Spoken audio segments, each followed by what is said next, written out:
Good morning, afternoon, evening, wherever you are, and welcome to NerdTube. And today we're going to be talking about season one of Star Trek: Strange New Worlds.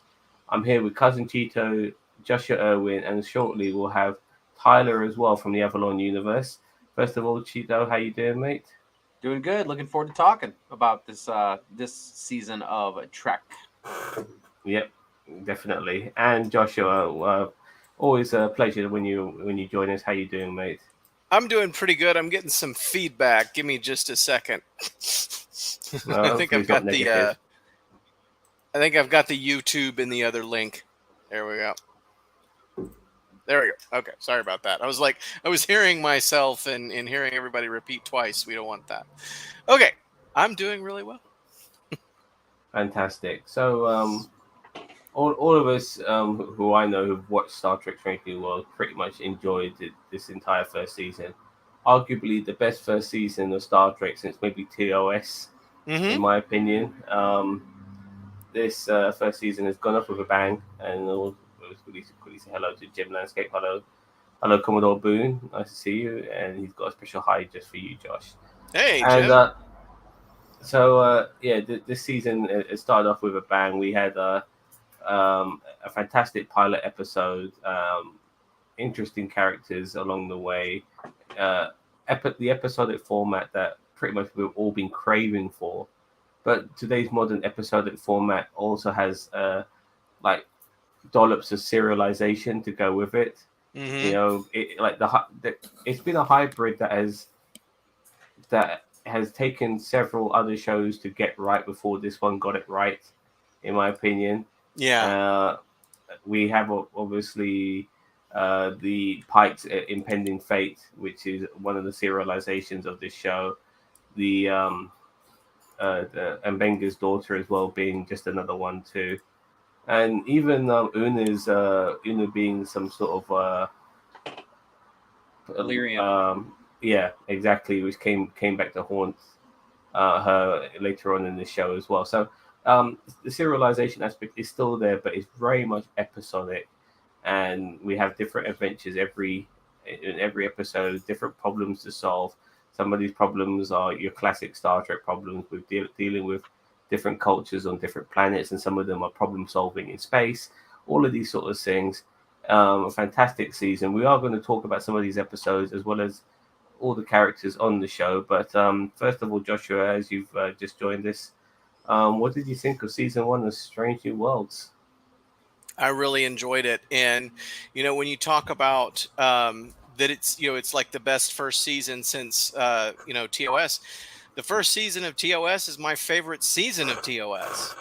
So, because the show, they really put a lot of effort into the show in the first season, and as it went on, it lost budget, and people quit, and it got kind of campy and stuff because not as much was put into it because the network didn't know what they had back then.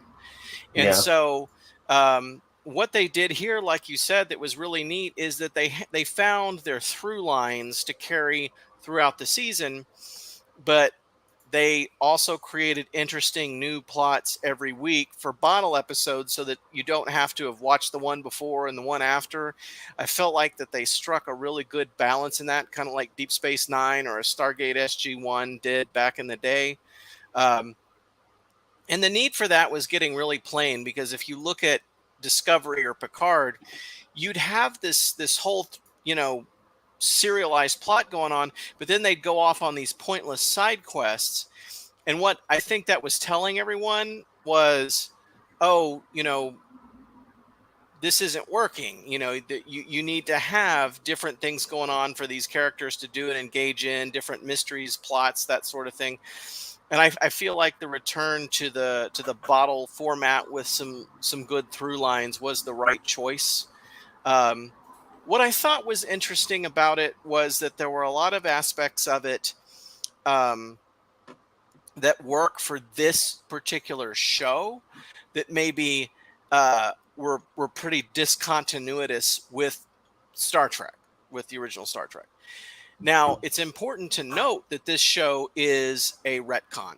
So, for those of you who don't know, essentially what a retcon means is that, you know, they've changed details, what the spaceship looks like, who the characters are, but they're saying, it was always this way. It's like Darren Stevens always looked like Dick Sargent. Probably one of the earliest examples of a retcon. This is not portrayed by the producers of these shows as being a different continuity, an alternate universe, a different timeline, anything like that. They state that this is the prime universe, or the same continuity as TOS, TNG, Deep Space Nine, Voyager, all the shows we've watched previously.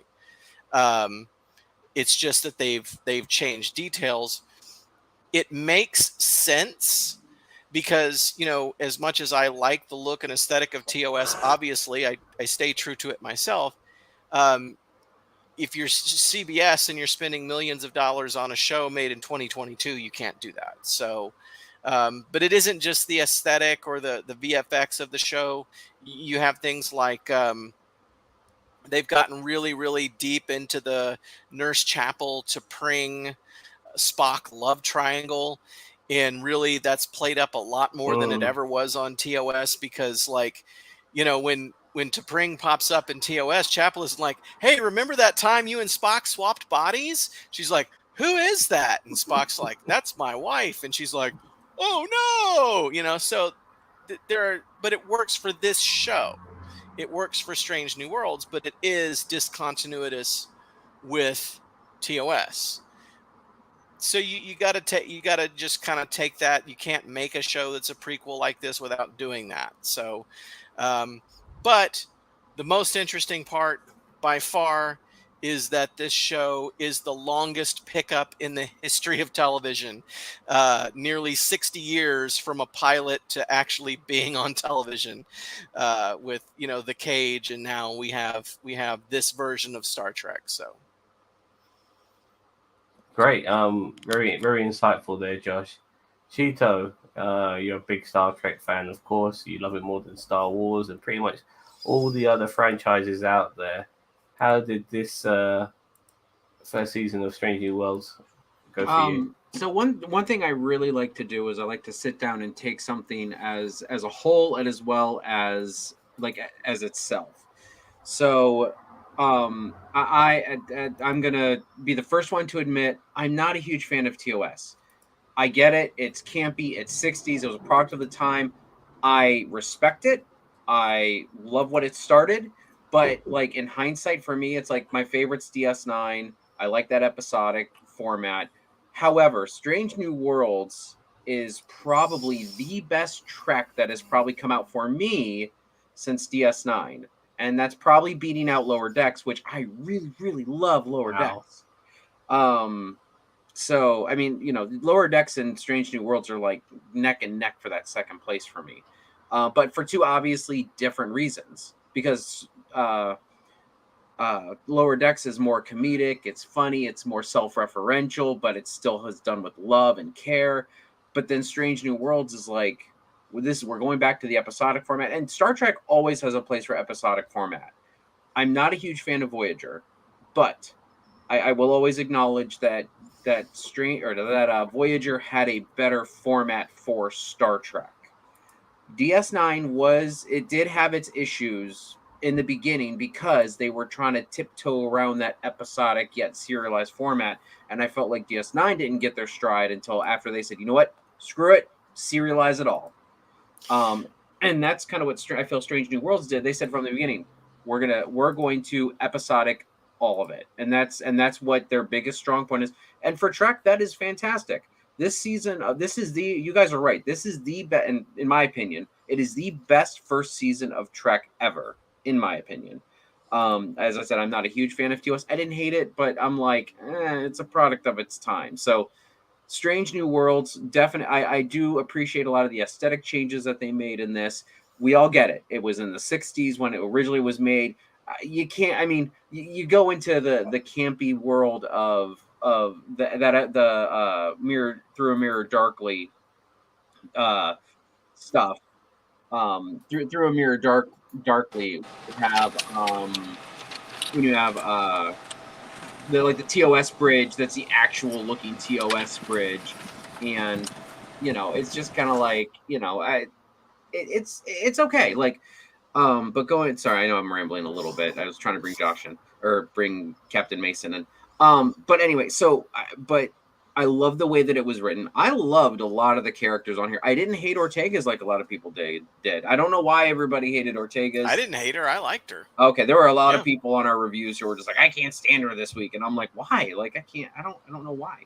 Anyway, and we'll get into that, like, because I'm sure we'll talk about a lot of the characters here in a minute. But and then there's Captain Mason who's just munching. He's just stuffing his face. Stuff in his face. Hey, it's his bridge. He can do what he wants to. He's on his bridge in his captain's chair.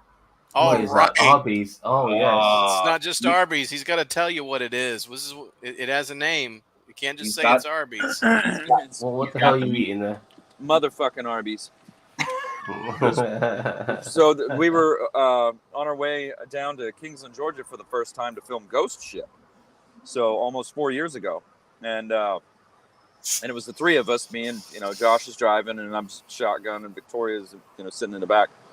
And we were getting hungry and we were, I was wondering about food and I was like, where's, maybe I saw a billboard for it. Maybe I saw Arby's on a billboard and I was like, let's hit a motherfucking Arby's. And Josh grabs his phone and he's like, Siri, where's the nearest motherfucking Arby's? And we found an Arby's. It's in, is it in Alabama, Josh? It's New Albany, Mississippi is where we were. Okay. And so we stopped at this Arby's and every time we go to Kingsland, every time Josh goes to Kingsland, he stops at that same Arby's and that is the motherfucking Arby's. So it's Last time I had Arby's was in 2008 when I was in Florida. So yeah, and that was a very interesting moment in my life because when I went to your country, I fucking picked out on every aspect of junk food other than McDonald's, Burger King, KFC, the ones that are quite familiar around the world because we obviously get it here in the UK, but there are some big franchises like Sonic and In-N-Out and all of that shit. And we don't get that here. So, and even Taco Bell back then, we get it now. We get Taco Bell now, but back then I just wanted to just eat all of that shit. White Castle when I was in New York, I fucking ate it all, man. Anyways, So anyway, but basically Sorry. just what I was saying about Strange New Worlds is just that I appreciate the updated aesthetics. I didn't like the uniform. I honestly like the season 2 of Discovery versions of the TOS uniforms. Like I know that the pullover pajama shirts were kind of more, more correct for going into TOS, but I did kind of like the collar thing, the black collar thing. It just made it feel more like a uniform to me. So, but I get it. Like in the original, they just gave him pajama shirts and said, these are your uniforms, so it was fine. But I'm a uniforms kind of guy. I like seeing all the uniforms and classes of ships and stuff like that. If I had one gripe about it, that's what I would say is that we didn't see enough TOS era types of ships. I know we saw a Constitution class. We saw, what was the one that in the second to last episode, but it looked like a Constitution class anyway? That's some made up name that no one's ever heard of. Yeah, I thought it was a Constitution class. It was pretty much the same as Enterprise. It was a Constitution class. They were just calling it something else. Yeah, it was like a Constitution mini. Like the nacelles were kind of angled down a little bit further, and but no, I think it had a smaller crew. I think they had like 150 people on there instead of 300 and some. But I'm like, that's a freaking Connie class. Like, come on, like. Oh, we talking about Kirk's ship? No. The one in the body snatching Gorn episode. Oh, yeah, we had the Farragut, which was nice in the last episode. But I was really kind of disappointed. I was hoping to see more I don't know if the Dreadnought class is an official class or anything like that, but I was looking for more of like the Dreadnought class and the Axanar class and stuff like that. So yeah, but I mean, other than that, I mean, me, I'm always a sucker for classes of ships. So, but yeah, that's it. I mean, I would say a very solid first season, and as I said, I think it's the best first season of any Trek ever, in my opinion. Tyler, what did you think of season 1 of Strange New Worlds? I love it. I love it. Even I would say, probably even my least favorite episode was still really good. I don't think there's a single episode that I disliked overall. So I think it's amazing. I think it's a great show so far. What was your least favorite episode, out of curiosity? The one about it had like suffering in the title. It was the one with the chosen child, first servant. Yeah. That one. Yeah. It wasn't great, but it wasn't it wasn't terrible either. I don't hate it, but probably my least favorite. Yeah. So weighing with myself, as I said earlier, this for me is the greatest first season since TOS's first season. I do think that this show, however, with its first season, had the benefit of having established characters from Discovery. So that definitely does help.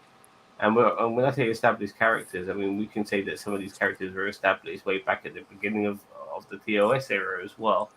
So we have people we already know, we're familiar with, and obviously Discovery made us even more familiar with them as well.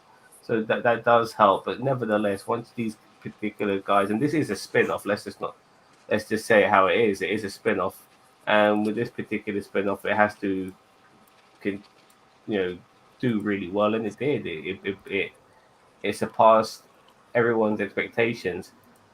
The funniest thing is, though, that when I look at this show and I look at Discovery, it's hard to believe that they're so related to each other because they feel nothing like each other. Yeah. They feel nothing like each other whatsoever. This show feels, Strangely Worlds feels like Star Trek. Discovery recently has started to feel like Star Trek, but with its serialization and everything being Michael Burnham focused, it can get a bit jarring, as well, having to keep up with everything, and some of the stuff, because it is serialized as well, and they've got so many episodes to do, it does feel a bit stretched out. At least if it was episodic, it would never feel stretched out because it's episodic. Every show is its own adventure. So Strange New Worlds, absolutely loved it. So I want to talk. I'm happy to bring up an episode or two from everyone, but I want to start off with the first episode, which is called Strange New Worlds. Now, I remember this episode very well because we see what I like to call Planet America. But initially, what we initially see, we do initially think that it is Earth or an Earth-like planet because there's so many familiarities. Like it's quite industrial at times, and it feels like this particular period. But then once we get a look at the alien's face, or the creature's face, we realize that this is obviously another world. But we did come across a planet that is at war with itself. It has issues. Obviously, Pike and the rest of the Enterprise crew, they come down to this planet, and I like the way they've resolved all the issues on this planet. Usually, they try to go for a diplomatic angle, but this particular planet only knows about power and who's got the biggest gun. So he says, "Yeah, we've got the biggest gun, and we want you guys to be more peaceful, or we're going to use our biggest gun." So they got peace by just being the bigger gun, which I thought was a very cool move.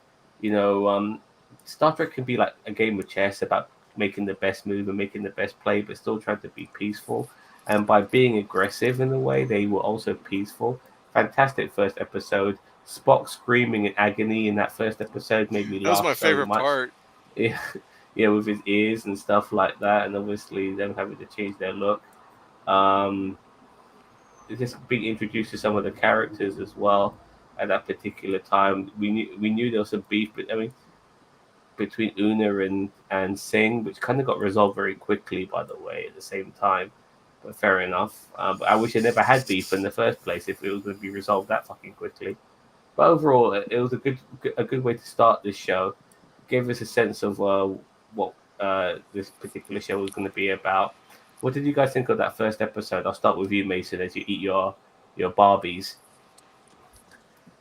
It was a good episode. I think I joined you for the live stream about just that episode alone, and we discussed it at length. And it was a great first episode.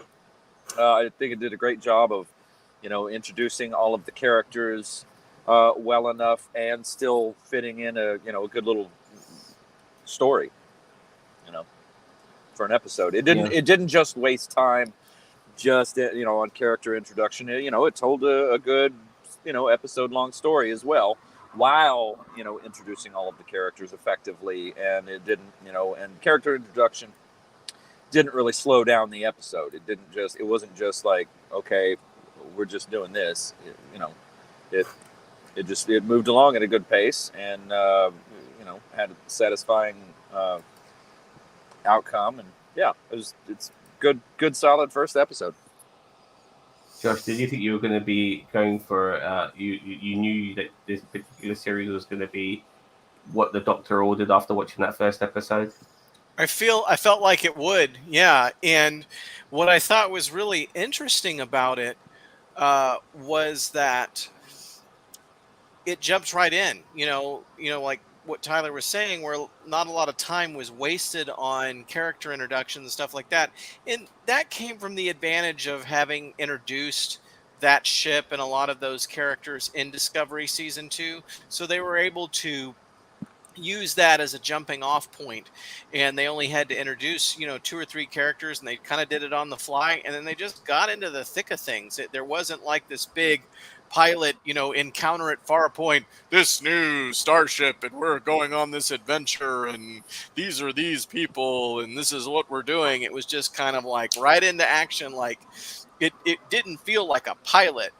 And really, because it wasn't, because the pilot was 60 years ago. So they just got down to business. What I got out of the first episode was, okay, they're staying true to the title. So every episode is going to be about a strange new world. And so that Planet America or whatever it was a familiar world presented as a strange new world, but you could tell, okay, each week we're going to a new world, and we're going to, see what that brings us. And so I was like, okay, I could see what the concept was. You could see the through lines. You could see the characters. The characters were likable. And so, yeah, I thought they just kind of hit the ground running, and I really enjoyed that. Yeah, I would 100% agree. Very much so. Chia? Yeah, that first episode would definitely be, I want to say it's my number two favorite episode of the season. I know I gave it really high marks when we individually reviewed it. And just Captain Pike. Like, I'm sorry, Captain Mason, but Captain Pike, this version of Captain Pike is giving you a run for your money. I mean, even the hair, man. I mean, he's even giving your hair a run for his money. So, but no, I just, I love it. He's just like, he kind of finds a way around the rules to fix a problem that they caused. And I'm, like Discovery Season 2. And I love that kind of like, it's very captain-y. You know what I mean? Like, he's like, okay, this is the right moment to do this thing. It's not like quoting, as a captain, you're not quoting Federation law all the time. And that was kind of one of the things that I thought kind of held Picard and Cisco up sometimes at the end of the day, was they were very like, Starfleet regulation, like, and I know Cisco broke a lot of regulations, but still, like, but I mean, like, Pike was just like, beams down right in the middle of their council, and he's like, hi. Hey, how's it going? He's like, and it was so very TOS captain-y era, and it's worked so well, and I loved, and I really did. I would say that was probably my second favorite episode of the whole season. So. But they also made Pike really unique. He's nothing like Kirk, and they've gone to great lengths, because Pike never really had an established personality all that much, because prior to this iteration of him, you only saw him in one episode, so there wasn't a whole lot you could glean from who he was, and they've done a good job of establishing the type of captain that he was, and he's a little more Picard than he is Kirk in a lot of ways. Absolutely. And that's we see that a lot in the last episode too. Yeah, that's where that came into play, is that he had the right idea at the wrong time. And it's what's interesting about it is okay, it was the right idea for the wrong time, but then 100 years later, when Picard does the same thing, it works.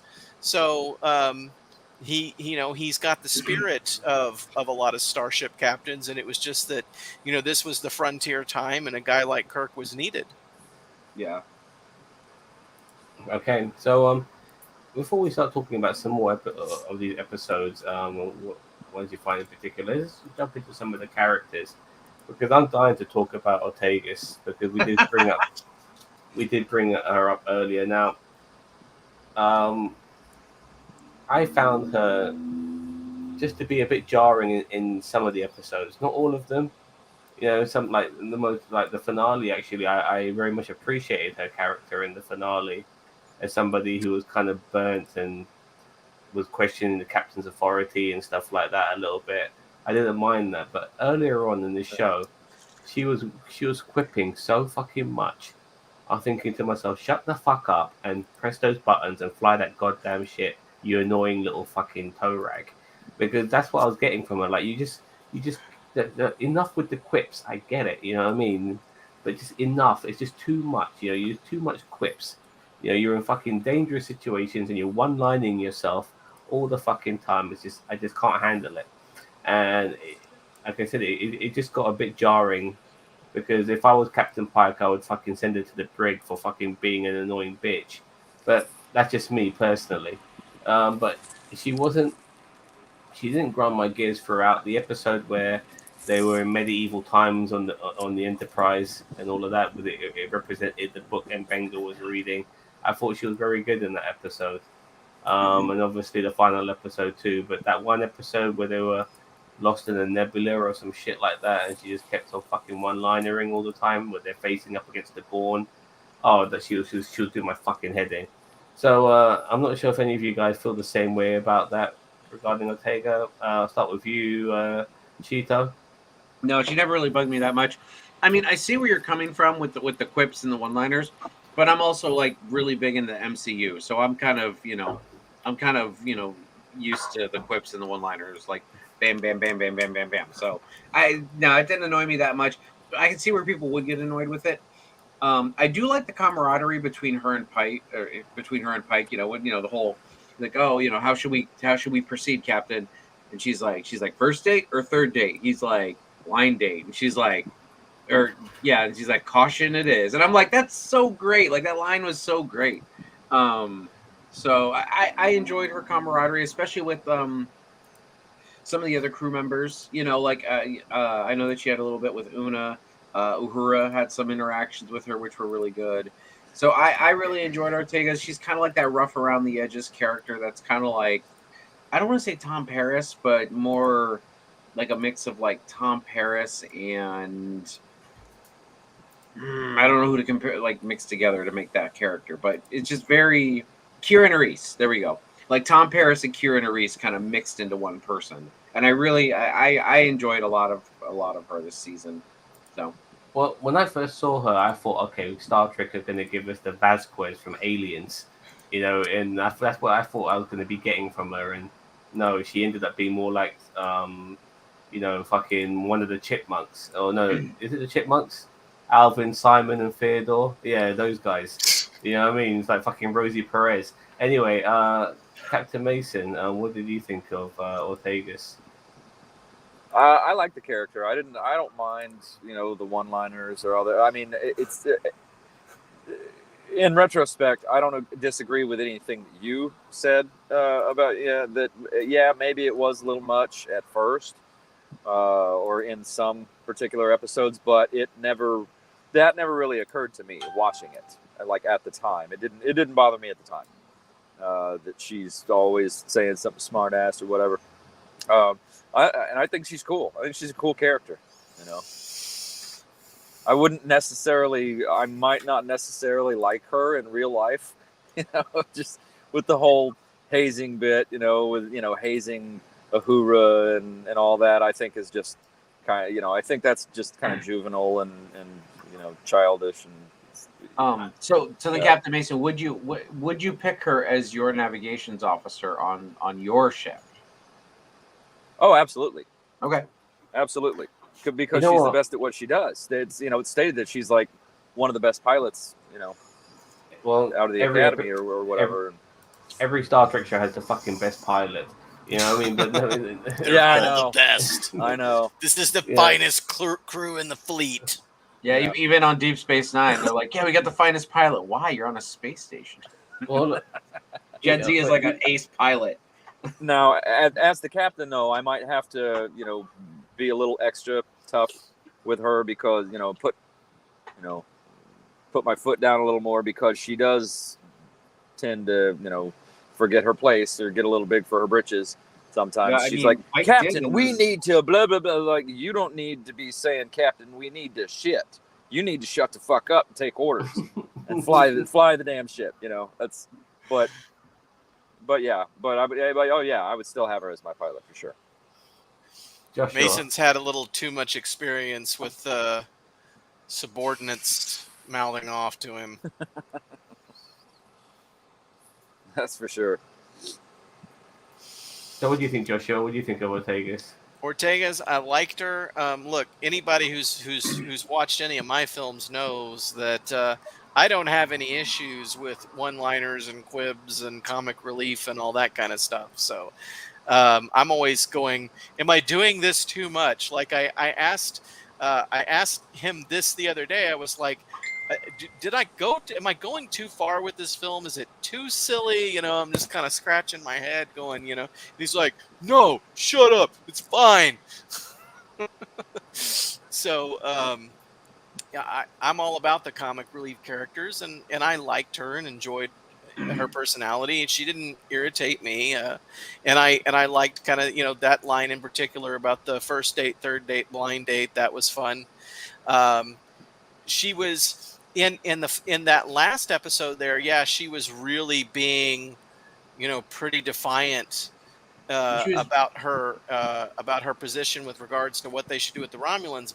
But if you notice, they are recreating a TOS episode where they were paralleling a lot of things that happened. And since the character of Styles wasn't there, Ortegas was kind of being Styles to a degree, Yeah. which made sense. So it didn't bother me there. Yeah.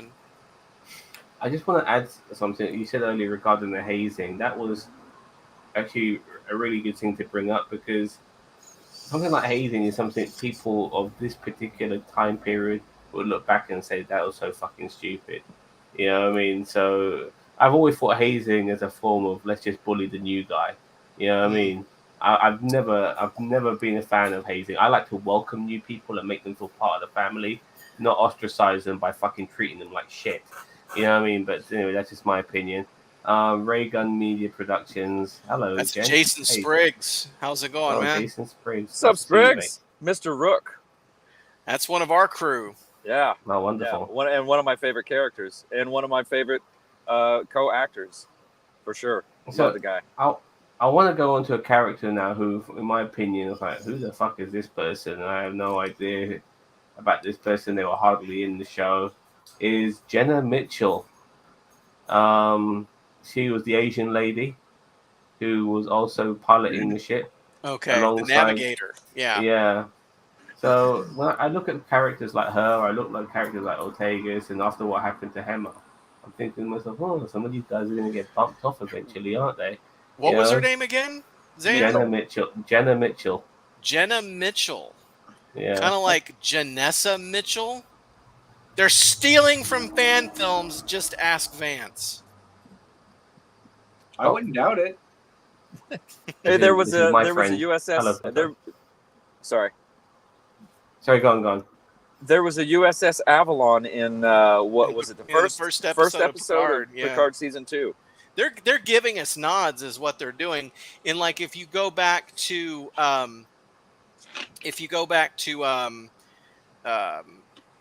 there was the episode where they were on the ice planet, like the Gorn one, where there's Yeah. this shot of that ship and it's wrecked on the surface, and it's identical to this infamous shot from Constar Chronicles where Vance's ship is crashed in exactly the same way. And somebody made a meme, because Vance loves The Office, a meme where it's like, Starfleet wants you to find the difference between these two pictures, and he's like, it's the same pic. And then they had, of course, there was Admiral Charles Vance, and then Admiral Charles Vance sent in the USS Mitchell, and he's like, Admiral Vance sends in the USS Mitchell. Like they're ripping us off, man. Um, a lot of people thought Picard season 2 was basically a Federation Files episode called Voices from the Past, and I thought that what they did with this last episode, this Balance of Terror episode, was a Star Trek New Voyages episode called In Harm's Way. I think they just swapped out the Doomsday Machine with the Romulans and hit go because it's exactly the same plot. So um, there's a lot of little references to fan films that don't really seem to be a coincidence. I think they're letting us know that they know we're here. I would take credit Okay. for Tyler from Discovery, but that was before Ghost Ship even came out, so I can't. But Well, in my opinion, Jenna Mitchell will be somebody who will be killed off, maybe next season. I don't think she offers that much anyway. Anyone else want to talk about it before we move on? Oh, No? Okay. So She was let's get there. on to, yeah. yeah, she was there. let's go to someone a little bit more, a bit more tasty. The person I have a serious man crush on, and that is Ethan Peck's Spock. Ethan Peck, who is the grandson of the legendary Gregory Peck, Gringo himself. Shown to be not only a gift to fucking humanity with his being so fucking gorgeous, but a superb actor as well. And he was Ethan Peck in that opening episode or the second episode where he showed off his Ethan Pecks. Okay, thank You know what I mean? I've never known Spock to be so fucking sexy in my fucking life, and Ethan Peck kills it. And not only that, but his acting is superb because there's moments where he's not playing, like those moments in his dreams and stuff where you see him as a human version of Spock, and you can see the subtle differences in his acting to make himself more human. And then he's full Spock, so he's full Vulcan, not half Vulcan like he is at the moment. And then you see him just being a little bit, more callous towards certain people going through his Pon farm moments, in that particular dream sequence. So absolutely fantastic. What also I love about Spock as well is that I love characters who are deadpan because they can be so fucking funny. Spock, it can be hilarious. Data is hilarious.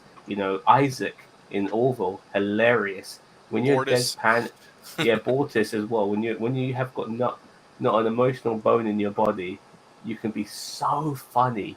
And there's times when Ethan Peck is absolutely hilarious. What did you guys think of him? I'll start with you, Josh. I mean, it was clear from the first episode that that's where they were going with him, and I really liked it. I'm like, oh, Spock's going to be the comic relief in this sense. And what I really liked about it was like, I think somebody even mentioned it, like the scream where he's like, "Captain, the pain is excruciating," and then he's just like, "Ah!" And then he just stopped. Yeah. He's like, "That is better." And he's wearing those he's wearing those shorts as well, like in that universe. And they're on that planet, they're wearing shorts. Ethan Peck has said that he definitely takes this seriously, and he feels the burden of what it's like to have to play this iconic character, and that he's watched a lot of Nimoy. He's not trying to do a Nimoy impression, clearly. He is doing his own take on Spock. You have to. You can't just go out, even like you look at somebody like Michael Shanks, who got the job of being Daniel Jackson by doing an impersonation of James Spader and then doing it for 2 seasons and then turning the character into his version of the character. Same with Paul Wesley playing Kirk. You can't just go out there and do an impression of the other guy. You do have to make the character your own. And there's a way in which Ethan Peck is doing that. And it's very evident in that final episode because he's literally repeating the same dialogue as Nimoy. And so I think that he's an excellent choice. He's done a great job all season. At the very end of Discovery season 2, when they went from having him bearded up to having him in the bull wig, like the wig was awful and he looked really bad in that last scene. And I was like, oh, I don't know if I like him like this, but they worked a little harder with him going into this. There's 2 continuity issues. One is whatever is going on with his sideburns that nobody can figure out. That's really super strange. Like I said, it's been compared to Rudy Giuliani's like hair dye Mhm. leak. Yeah. And then yeah, we saw him with his shirt off, which I'm sure you enjoyed. And he's Oh, very he's got much. this shaved buff chest, whereas Nimoy had quite the rug going on when his shirt came off in Operation. It was Patterns of Force. A wig like Frank. Yeah, for sure. I also like some of these interactions with T'Pring as well. I mean, I thought their relationship was very funny. I like seeing a Vulcan relationship. That was interesting. Mason, what did you think of Spock? Ethan Uh, Peck Spock. I love it. I think it's great. Like Josh said, it's not he's not impersonating Nimoy, but staying true to the character. I like him a hell of a lot better than Zach Quinto. I'll tell you that. Interesting. Don't just get me on that. Anyway, but yeah, and one thing that I noticed, that I keep noticing, like anytime he says the word, the or a or to, it's never we're going to whatever we are going to, or the, it's never the what he always pronounces a, the, to, what, it's it kind of stands Okay, out yeah. like a sore thumb sometimes. I'm like, he does that every time, but that makes sense. Then mixing it up, it's like, because if sometimes he says the whatever, and then sometimes he says the, well, so he's staying true to he's got a formula. Like, this is my Spock. This is the way I play my Spock, and Well, and I dig it. playing a Vulcan's hard, and playing a Spock is hard. And even Nimoy didn't get Spock in the beginning. It was a few episodes in before he truly got the character. And there was a moment in the Corbomite maneuver where he just says, "Fascinating." And he said that Nimoy said that was the moment when he got Spock, was just that one line. Because if you go back before that, you got him yelling and stuff. He's like, "Check the circuit," and that's the first line ever of Star Trek.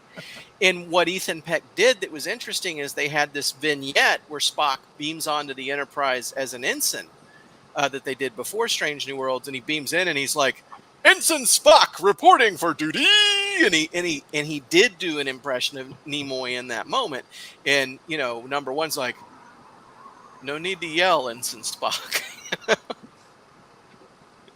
Yep. Cheetah? I echoing everything they said. A really good Spock. He made it his own, but yet he he didn't do an impersonation, but at the same time he was honoring the character as well as the person who embodied that character, which was Leonard Nimoy. So I mean, pretty much everything else these guys said. But yeah. And If you guys, his sorry, pecs. Gun. Ooh. And I mean his pecs. Ooh. Yeah, amazing. Ethan Peck. Yeah. If you guys ever get a chance, there's a YouTube video of William Shatner watching people doing James T. Kirk impersonations. I've seen it. Yeah. yeah. It's Yeah, hilarious watched it. because not like the guy who plays James T. Kirk in this show is not doing any of that. He's just being himself, and if anything, I think he's being more arsehole William Shatner than trying to be James T. Kirk, if you know what I mean, with his impersonation of Kirk. But that's just my opinion on that particular character. You know who does a really good Shatner impersonation? Jim Carrey. Vic Mignogna. His is really good. Like, and I'm not saying like Star Trek continues, just like hanging out with him when he starts to talk like Shatner, he'll do a Shatner impression that's like spot on. This is really good. Okay. Jumping on to somebody else now, and then I think we'll talk about an episode. Actually, I'll let one of you guys choose. Captain Mason, who do you want to talk about? Chapel. Yeah. Let's talk about Chapel. I like her. Well, who doesn't? Anyway. I like that she's got a lot more to say and do than the character ever did, and because she's a principal character in this show. Whereas, you know, in TOS, she was just a very minor Window recurring. dressing. She wasn't even a regular supporting character. She was a recurring character because she wasn't always there. She was only in so many episodes, right, Josh? She was in a lot of episodes. I mean, the love triangle with Spock was only like about 2 episodes. So she was in the whole show because, you know, she's the creator of the show's girlfriend and wife. So she was in a lot of episodes. Yeah. But yeah, they didn't give her a whole lot of material.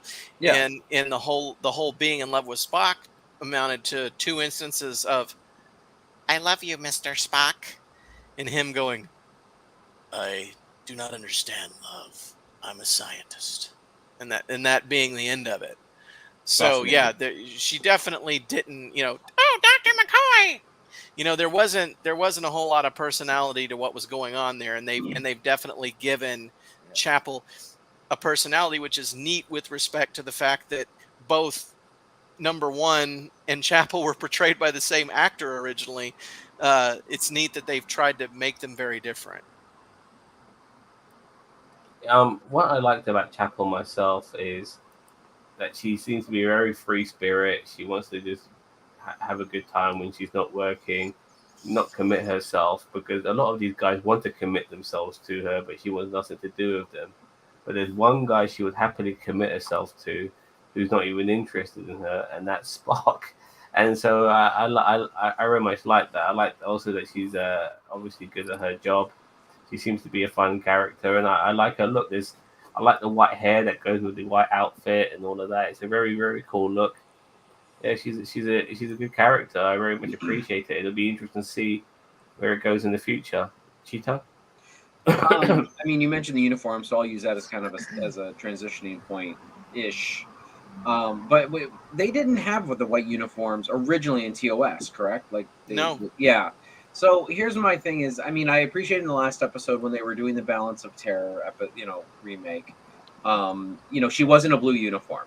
However, and I know in Discovery they had doctors in white uniforms, and I don't mind them when they go in the future. Past in the 31st century, they give them white uniforms because that's different.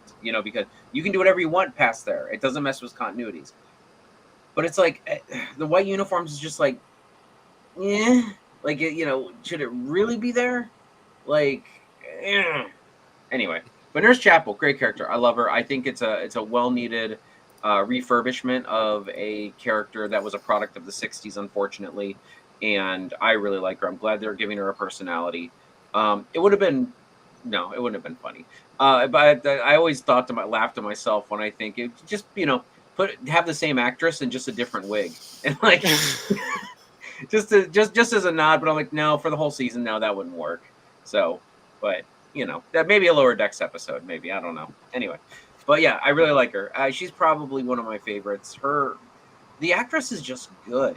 Like I really feel like when she's on the screen, I feel her attraction to Spock. I feel her not enticement, but like her infatuation with Spock, that she wants to be with him, but yet she knows she can't, and she doesn't want to be that person that gets between obviously Spock and I think she knows. I mean, because Spock, Spock's a dude. He's like, I definitely find you attractive, but I'm It's just oblivious.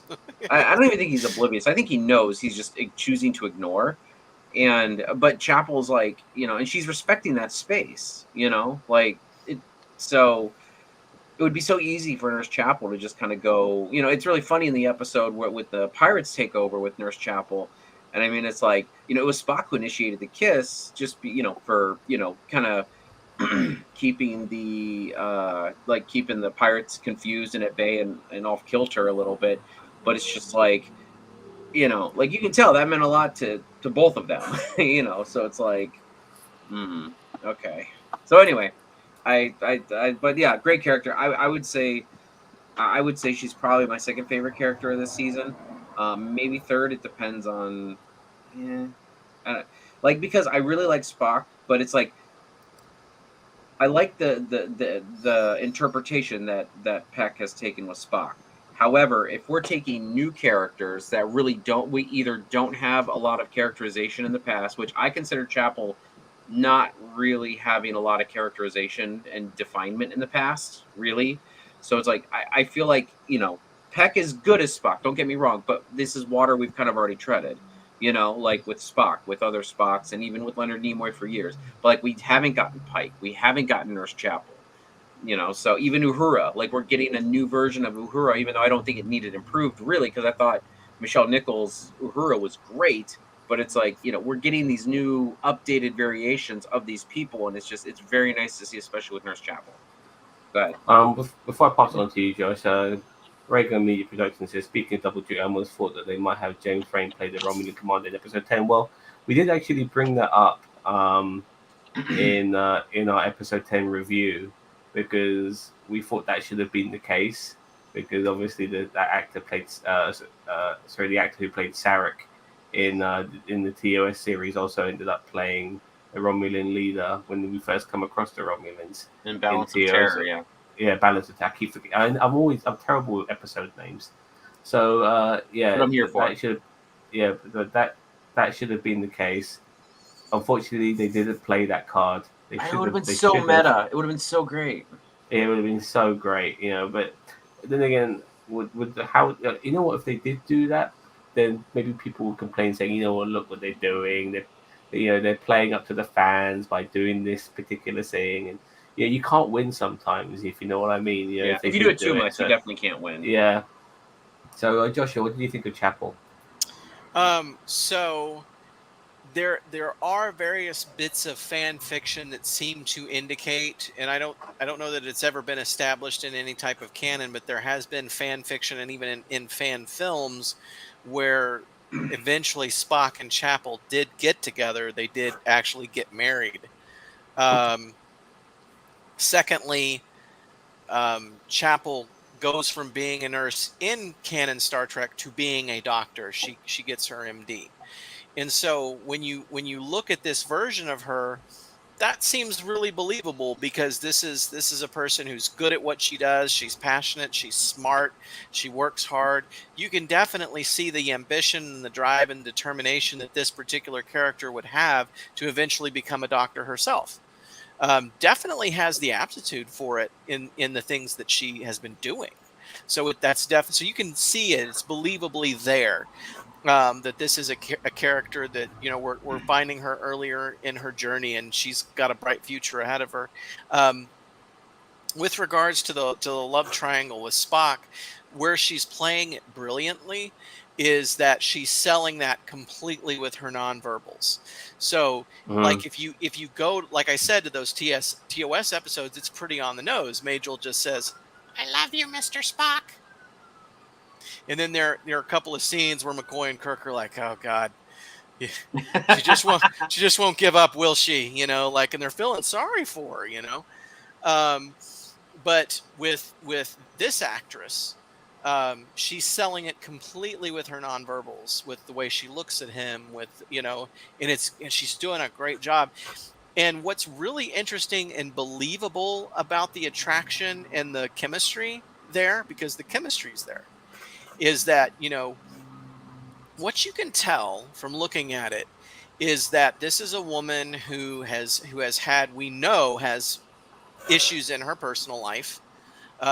She said that she doesn't want to get too attached because she's, listen, her last boyfriend turned himself into an android and died. So that's going to have to be talked about at some point in this. But she probably sees Spock as a very honorable man. Like, why can't there be more guys like you? But you're so darn goofy and you don't understand social relationships, and it's adorable. And so she's trying to be like his, girl wingman, to be like, hey, this is why that's funny, Spock, or this is why that's not funny, Spock, or hey, Spock, just trust me on this. And so you can tell that dynamic is what's playing into the chemistry and the attraction. I think it's really good. Okay. Oh, and by the way, I love the uniform, and you're going to know that I love the uniform because it's in our next Avalon Universe film, which I'm editing on the other computer while I'm talking to you. Oh, fantastic. A man of many talents. So I want to talk about. Sorry, go on. I don't hate the uniforms. It's like it plays with the to me it plays with the continuity a little bit. That's it. I mean, as I said, I don't hate the white uniforms. I just them going to the future and them then having doctors in white is fine because it's outside of what we've already established. But now we know eventually these white uniforms technically have to go away if they're going to play the canon card, which you've already said the show's a retcon, but you know. Yeah, And I mean, again, like, with since that last Discovery, episode, they did sort of more Inspire, align yeah. it with having blue uniforms. Then Uhura was in more of a TOS style dress, and so Yeah. they did play well, with continuity there. So and they did a good job. well, since Discovery came on the scene, which is a spin-off on, they fucking they've like really thrown like continuity in the air. It'll be interesting to see how Klingons are on Strange New Worlds when they come along, because are they going to have ridges? Are they not going to have ridges? It's going to be interesting to see how they pull that one off. That is So supposed to happen soon, yeah, I whenever they mean, come back, and it's they just are crazy. filming season 2 right now. Oh yeah. They started a while ago, I think. Yeah, which is It's why just they had to leak the news about Paul Wesley playing Kirk, because there were set photos of him that leaked. I do know that when we get into Picard season 3, we are going to see Worf, and they have stated he will look like Worf. He's not going to look like a Discovery Klingon. He's going to look like Worf from TNG. Good. That's fair enough, because the Klingons on Discovery were, I think they were insulting, to a degree, the way they made them. But That's a discussion for another day. I That's could another- go on for a half an hour on those Yeah. Klingons and so and honestly say how they could have easily fixed it. But go ahead, Sam. okay, so this is going to take us forever. So let's just talk about a particular episode. Anything? Well, I'll start with you, Josh. Is there a particular episode that you thought, "Wow, this was fucking amazing"? Really, that last episode, man, was cool. I mean, it was so neat to sit there and kind of watch that all unfold, and to they did this kind of neat thing that where Pike, okay, he's trying to escape his destiny, right? He knows what his destiny is, and he realizes that he can't, but at the same time he comes to this realization that he should not be sitting in that captain's chair, that's why his destiny is what it is. He shouldn't be sitting in that chair. Kirk should be sitting in that chair. And you see this thing where basically Pike realizes that Kirk should be the next captain of the Enterprise, and he basically chooses Kirk as the next captain of the Enterprise. And I think that what you'll see play out is that he's the one who makes the recommendation, hey, this is the guy right here. So it'll be interesting to see how that plays out. But I really enjoyed everything about that. Now there was this throwaway line when Kirk and Pike are getting to know each other, where he tells Pike that his dad was the captain, or was the first officer on the Kelvin. And there have been some ignorant comments since then where people have tried to say that it takes place in the Kelvin universe because of that. No, it doesn't. It's not in the Kelvin universe. It is in the Prime universe. It'd be illegal for it to be in the Kelvin universe. There's an agreement with Bad Robot. You can't do the Kelvin universe on TV. So, and they've established that it's not the Kelvin universe multiple times. So, well, and that's a point, like that moment right there is the point of variation. Yeah, it's the point of divergence. So, I mean, technically, because Chris Hemsworth in the Kelvin movie, he was the first officer in there, right? Because he left the bridge to him. So, yeah, and that's the divergence moment. So that's still in continuity. Him dying was the divergence, and the Kelvin getting destroyed and everything. So, yeah, him being first officer has always been a thing. Yeah. Exactly. And by the way, regarding episode 10, I mentioned this in our review, is that this was Star Trek doing what if Pike lived? What if he'd have ended up in the chair? And it's amazing that by not ending up in the chair, the whole universe goes to shit. There's no way around it. Like, whatever he does, in order for the universe not to go into that much shit, he needs to be in that fucking chair. So I found that interesting. One weird coincidence from me is that I'm constantly messaged by a notorious follower of fan films and somebody who wishes he were a fan filmmaker, a guy who goes by the name of Jarvis Davidson. Jarvis. And he messaged me a year ago, and we were talking about Balance of Terror, and he goes, "I think Balance of Terror was a good episode, but Pike should have been in command instead of Kirk." He says that. I'm like, "Are you crazy?" And then so they actually proved Jarvis wrong. So I think that's hilarious. Sorry, Jarvis. Sorry, Jarvis. Yeah. Yeah, I We're not recommend sorry. going outside your house a few Not times sorry, and Jarvis. doing and finding other hobbies and things to be interested in not just Star Trek. Okay, and then let's talk about another episode, Captain Mason. Anything in particular? So yeah, so all the way up through I want to say episode 7, whichever episode was, something about the suffering or something. It had the word suffering in the title that I mentioned earlier as my About the least child. favorite episode. Yeah, do what? Yeah, Episodes- let's just talk about your least favorite episode, actually, if you don't mind. Well, Well, I that already episode is- already did that. So I was gonna say up until that episode, every episode that came out was my favorite episode so far. Meaning that for the first 6 episodes or whatever, each episode I liked even more than the episode before it, and I loved every episode that I watched. From the beginning, from the first episode, I thought this was great, and then the second episode came out, and I was like, wow, this is even better than the last one. And every episode up until that one that I mentioned was even better than the one before it. This is my new favorite episode. My favorite episode of the whole season has to be the Elysian Kingdom. That was just mine. it was just so much fun. Yeah. It was a fun episode, and not that there weren't stakes. I mean, yeah, there were stakes, but it was lighthearted. It was fun. We got to see our characters playing other characters, that were so unlike their, themselves. Especially Pike, when Pike playing the Yeah. the cowardly knight or lord or whatever he was supposed to be, and it was just fun. It was fun to see, and I was glad to see the Dr. Mbinga's daughter story thing get wrapped up and done away with, like at least resolved, I guess. For now. Because I just got tired of saying almost every episode. Yes, we know the little girl's still in the buffer, the pattern buffer. Yes, we know she's sick. Yes, we know you're trying to find a cure. Can we not? Can we stop wasting time on this? It just bored me. I mean, I was getting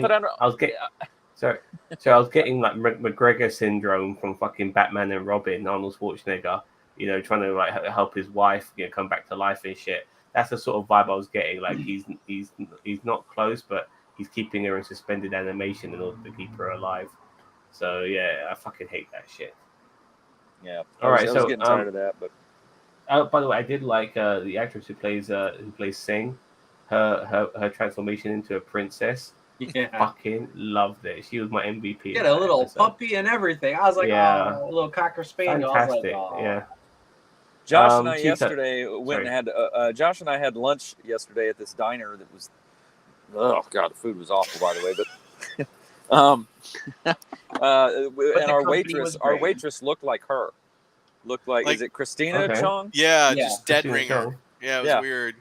Yeah. And we told her so and showed her a picture too. But just real quick, by the way, I don't have much time. My battery's dying, so I'll hang as long as I can with y'all.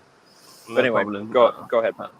Reagan Media says in episode 10, very cool to see the monster maroon, but would any of you have enjoyed it as much if older Pike showed up in a TMP uniform? TMP? The motion picture. It'd been like, okay. I wonder what the pajamas look like. I think they were just God. like, no, let's do the fan favorite. Yeah. Yeah, I wouldn't mind that. Like motion picture with some big ass flares and shit like that. You know what I mean? Some chunky sideburns out to here and stuff. They had to do away Yeah, I with mean- that uniform because it was too much of a pain in the ass because it's a one piece.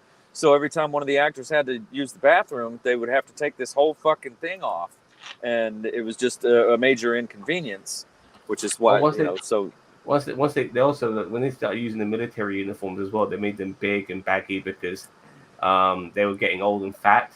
You know, these actors as well, so they had to like cover some of their girth. So that's why they went into the military uniforms. Yeah. What it actually was Nicholas Meyer thought they were ridiculous. He thought Yeah, that yeah. he's like, people aren't going to be going around in space in their pajamas, And so leotards. let's make something that looks a little bit more realistic. You watch the 4K remastered version of Star Trek: The Motion Picture, and you see Stephen Collins' junk and all its 4K glory. Nobody needs that. So pedophile wiener. he got busted for like exposing himself to Yeah, like he exposed minors, himself to underage a bunch of girls. Star Yeah. Trek fans. Oh, Jesus jeez. Christ. So Yeah. in the movie, I mean, with it Well. being very visible, Yeah. but it's so that was the reasoning there. But no, I don't I don't think anybody wanted to. Now I will give you a little funny tidbit, is that Avalon Universe is about to move into that era. It's about to go into TMP era, and so our uniforms are going to change a little bit to reflect that. And so Tyler's going to get the big medical belt buckle in an episode. We're gonna see him Lovely. with the little bioscan belt buckle appliance, at least The Decker unit, he the says. Decker unit. So, Chito, what's your favorite episode? Well, I mean, my original favorite episode was the Elysium Kingdom. I love it just because it's also a Deep Space Nine reference. Because that's the book that what's Cisco's name in the past? Why can't I Benny remember? Russell. Yeah. So that was a reference to a book that he was reading or wrote. Actually, I think he wrote it back then. My second favorite episode, as I said, is probably the first episode. So I want to talk about the episode that kind of shocked me the most, which would be the second to last one with the baby Gorn. I know that it was, as I said, it wasn't my favorite, but that's one that really shocked me because it literally was Aliens and Star Trek, like Aliens, the movie, and Star Trek. But it also gave me a sense of not terror, but like, and also, I mean, it took Hammer away from us. There was a lot of weight in that episode to me. Yeah. Like, I felt like that they were really trying to push the fact that, look, we want the Gorn to not seem like, Hulk Hogan pro wrestler walking around, like Frankenstein. we're like, we want to put some terror into these Gorn because I feel they're definitely going to be back. I feel like the Gorn are going to be like not the Dominion, but more like the Klingons of the Strange New Worlds, where it's like, they're the ones that they keep running into that are like the foe of the episode. And I really do hope that we do get to see them in all their glory, but I'm glad they're like sprinkling it in there. Like, we got to see the younglings in this episode. We didn't even get to see them in the one episode, although that episode is probably one of my least favorites because it had some issues, in my opinion. It was fun, but it had some more issues, but I don't want to get into that right now.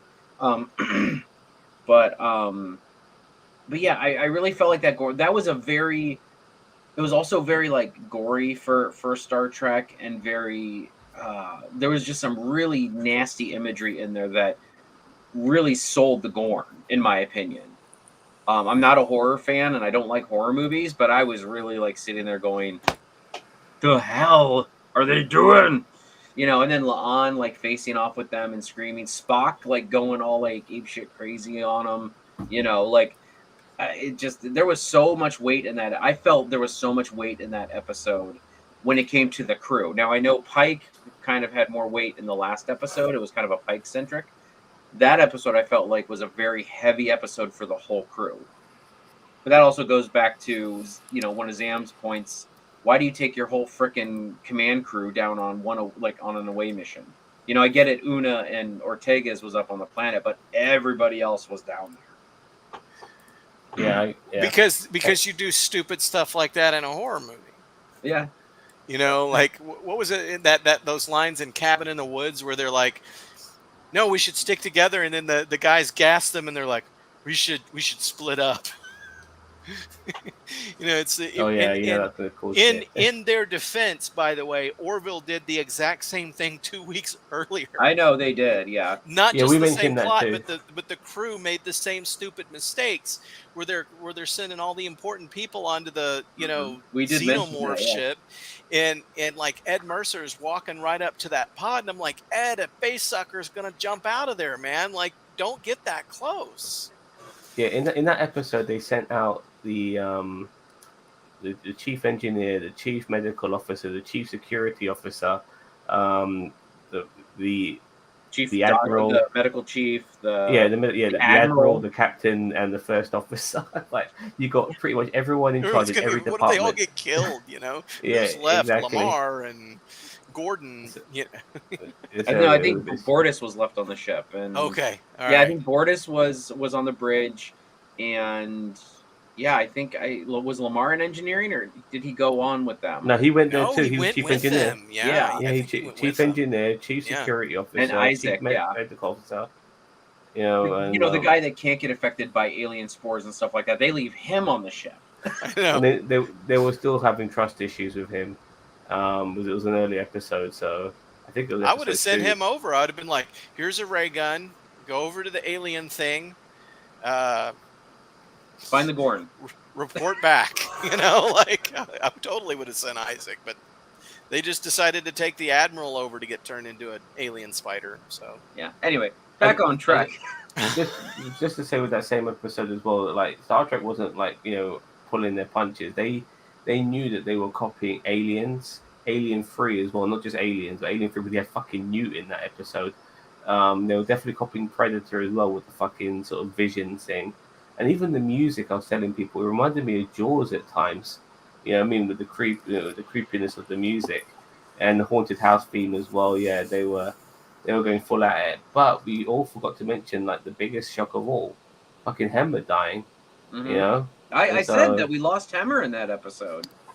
Quick correction, Zam. Sorry, quick correction. You said Alien 3. No, it's Aliens, the second one. No, Aliens and Alien 3, because the parts where they were chasing them around the room and stuff like that, like the building and shutting the doors to trap the aliens in. Oh, okay, I got you. I kind of felt like Himmer's death at the end was kind of reminiscent of Alien 3. And Alien 3. That's what he was talking about. Alien 3. Yeah, exactly. Gotcha.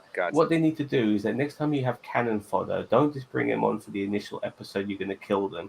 Like when you got those two characters, make sure that they're in and around other episodes here and there, the odd 1 or 2 lines per episode. Yeah, I knew they were dead as soon as they walked in. And they got their promotions. What, dude? Yeah. Congratulations, Ensign. Yo, Dad. It was like when they had Lieutenant Gary in that episode of Voyager. Okay, you're dead, mate. You're going on the away mission. So fucker, we haven't seen since season 1. You know what I mean? So they need to do that more often. Just have these sort of characters they're going to kill off, intertwined in other episodes here and there. So when they get killed off, it's like, wow. You know what I mean? I thought you were going to be the fucking new Chief O'Brien, but nope, we're killing you. So there you go. So, anyways, I'll just talk about some characters then. A little bit of Predator in that too. Yeah, I mentioned that Predator as well. Okay. Yeah.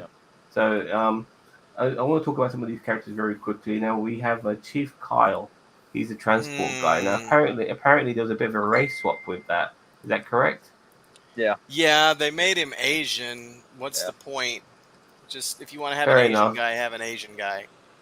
Yeah, you don't have to make him Chief You don't Kyle. have to make him people, Kyle. That doesn't. some people lost their shit over that regardless. Like it was the biggest travesty in the world. But yeah, I It wasn't. understand. It was just weird. It was. Just Yeah, I agree. I mean, why are you doing that? if you are going to put this in the prime time, if you're going to put this in the prime timeline, you have to be ready because the prime timeline before this was in the 60s. And if you're going to put Kyle in there, I don't think it's a big deal having an Asian guy, but I agree with Josh. You need to you just turn him into a different transporter chief. And then, and then if that person ever dies, then you bring in Kyle and he's some white dude, because not that I care that, that there's another, there's an Asian guy as a transporter chief. But it's just like, if you're going to say it's in the prime timeline, then you kind of have to stick to that prime timeline. And unfortunately, back then, it was all white middle-aged dudes, so, I mean, and some obviously some ladies. But, you got to kind of stick to your guns when Yeah. you say it's main timeline canon. You know, And his Okay, the only outfit thing was they- weird. He had a weird looking uniform that didn't he have a I don't weird know. Yeah. pajama uniform in TOS? He's like the concierge of Star Trek, isn't he? You know what I mean? Yeah, that's what it looked like to me. Whereas, All he needs is like the white gloves, and be like, "I'm going to transport you, sir." whereas in TOS, Kyle was wearing kind of a coverall, kind of a fatigue that was worn by crewmen that were enlisted. They were not commissioned officers. Kind of like wasn't O'Brien like that in DS9? That's correct. Yeah. Yeah, he was like a chief petty officer. Yeah, just like O'Brien, the most important man in Starfleet. That's Believe not history. Yeah. Or look, maybe there's more than one Kyle who happens to be a transport officer, so who knows? Maybe I mean- that would I would like cringe, any way but they it can- would I would kind of laugh too. Yeah, well, Kyle is it's a common surname, so there could be more than one Kyle in this universe.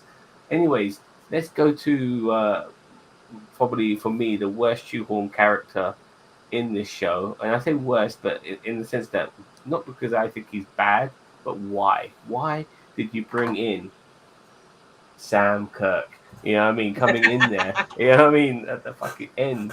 They At the needed end the of- stash. Yeah, that was the only reason to do it. Sam they- Rockwell from fucking Galaxy Quest, for fuck's sake. My You know what I my mean? theory is that they watched Interlude and they saw Jay Plyburn's porn stash and they were like, "We need a character like that."